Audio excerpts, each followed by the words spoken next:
भगवद गीता सबसे महान धार्मिक आध्यात्मिक पुस्तक में से एक है।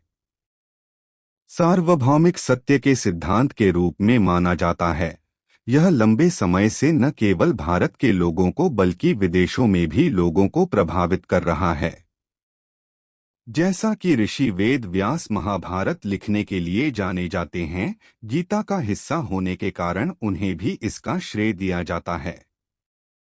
महाकाव्य महाभारत में जब चचेरे भाई पांडव और कौरव हस्तिनापुर के सिंहासन के लिए आपस में लड़ने वाले हैं, तो पांडव राजकुमार अर्जुन युद्ध के मैदान में विषाद और मोह माया के कारण कमजोर महसूस करते हैं। जब वह अपने रिश्तेदारों, शिक्षकों और दोस्तों को विपक्ष में देखते हैं, जब भगवान के सर्वोच्च व्यक्तित्व भगवान कृष्ण उन्हें ताकत और लड़ने की इच्छा को खोते हुए देखते हैं, तो वे उन्हें गीता ज्ञान के रूप में जाना जाता है।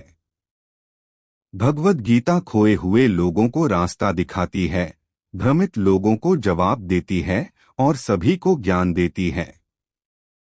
इसे दुनिया की अब तक की सबसे बड़ी आध्यात्मिक किताबों में से एक माना जाता है। आज हम उन सबक की बात करने वाले हैं जो भगवद गीता से हर एक इंसान को सीखने चाहिए। भगवद गीता में जीवन, भावनाओं, महत्वाकांक्षाओं और सब कुछ के पाठों के साथ 18 अध्याय हैं। एक, आपको अपने काम का आनंद लेना चाहिए। जब हम काम करते हैं तो हम प्रक्रिया के बजाय परिणाम को देखते हैं। भगवद गीता कहा गया है कि कर्म स्वयं फल से अधिक सुखद होना चाहिए। फल को अपने कार्यों का उद्देश्य न बनने दें, जिससे आप अपने कर्तव्य को न करने के लिए मजबूर नहीं होंगे। इसका मतलब यह है कि यात्रा मंजिल से ज्यादा महत्वपूर्ण है, जैसा कि कहा जाता है। सभी महान कलाकार, योद्धा, वैज्ञानिक महानता प्राप्त करते हैं क्योंकि वे स्वयं काम की प्रक्रिया का आनंद लेते हैं। 2, आपको अपनी भावनाओं को मैनेज करना होगा। गीता का एक बड़ा हिस्सा भावनाओं और लगाव को मैनेज करने की बात करता है। ज्यादातर स्थितियों में घबराहट और लगाव दुश्मन हो सकता है। भगवद गीता सैकड़ों उदाहरणों को चित्रित करती है, जहां यह सिखाती है कि कैसे किसी को शांत रहने और भावनाओं पर तर्क का उपयोग करने के लिए सबसे बुरे समय में भी सोचने की आवश्यकता है। जागृत मुनि उस व्यक्ति को बुद्धिमान कहते हैं जब वो व्यक्ति पूरी तरह से परिणामों की चिंता से मुक्त हो जाता है। 3, इन चीजों को करके आप अपने इमोशन को मैनेज कर सकते हैं। गीता अष्टांग योग, सभी वर्तमान योगों का सुपरसेट का अभ्यास करने और सही भोजन का चयन करने का सुझाव देती है। गीता ने भोजन को 3 प्रकारों में वर्गीकृत किया है: सत्व, रजस और तमस। सत्व फल, हरी सब्जियां, दूध हैं। राजस मसालेदार भोजन और स्टेरॉयड हैं। और तमस वसायुक्त भोजन और बचा हुआ भोजन है। गीता कहती है, सत्व से ज्ञान उत्पन्न होता है और रजस से लोभ, तमस से भ्रांति, मोह और अज्ञान उत्पन्न होता है। 4, किसी और के जीवन की नकल करने की कोशिश न करें। सबका जीवन अलग अलग होता है।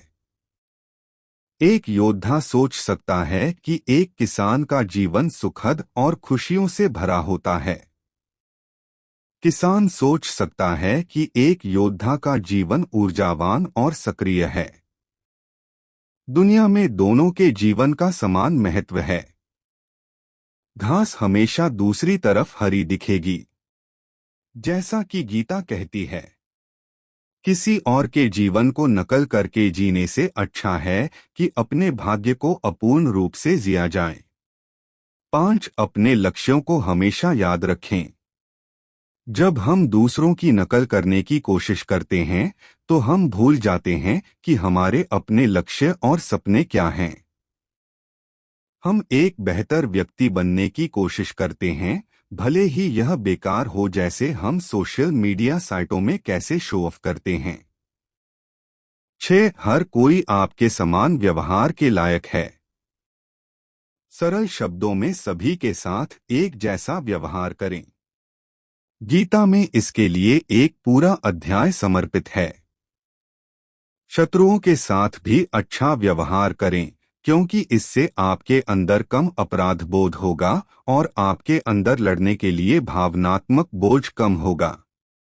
वही सच्चा देखता है जो हर प्राणी में ईश्वर को देखता है, वह खुद को या दूसरों को नुकसान नहीं पहुंचाता है। 7. बिना किसी उम्मीद के अच्छा करो। किसी भी काम के बदले में कुछ भी उम्मीद न करें सिर्फ इसलिए कि आपने कुछ अच्छा किया है। गीता इसके बारे में विभिन्न रूपों में बात करती है और इसकी नैतिकता की तुलना में बहुत अधिक व्यावहारिक समझ रखती है। एक उपहार तब ही पूर्ण होता है वो किसी इंसान को दिल से और सही समय पर दिया जाता है और उसके बदले हम उससे कोई उम्मीद भी नहीं करते हैं। 8. ज्यादा सोचो मत, एक्शन लो। हम उन चीजों का विश्लेषण करते रहते हैं जिन पर हम कार्रवाई करना भूल जाते हैं। यह विशेष रूप से जानकारों पर आम है। हम केवल उस ज्ञान पर काम करने के बजाय चीजों का विश्लेषण करने और उसके बारे में बात करने में सहज होते हैं। अपरिपक्व लोग सोचते हैं कि ज्ञान और क्रिया अलग अलग हैं, लेकिन बुद्धिमान उन्हें एक ही मानते हैं। 9. अपने कर्तव्यों को नियंत्रण में रखें। अगर आपने कुछ वादा किया है तो बस उसे करें। जीवन में महान चीजों को प्राप्त करने के लिए अतिविश्लेषण न करें और विश्लेषण पक्षाघात को बहाने के रूप में उपयोग करें।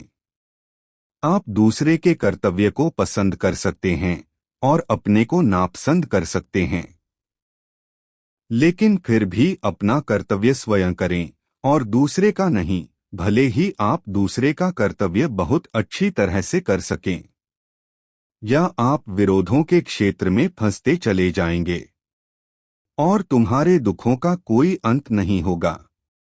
10. सबसे बड़ी शक्ति से भी बढ़कर शक्ति होती है। कुछ भी गलत होने पर हम निराश हो जाते हैं क्योंकि हमें लगता है कि हम इसके बारे में कुछ नहीं कर सकते।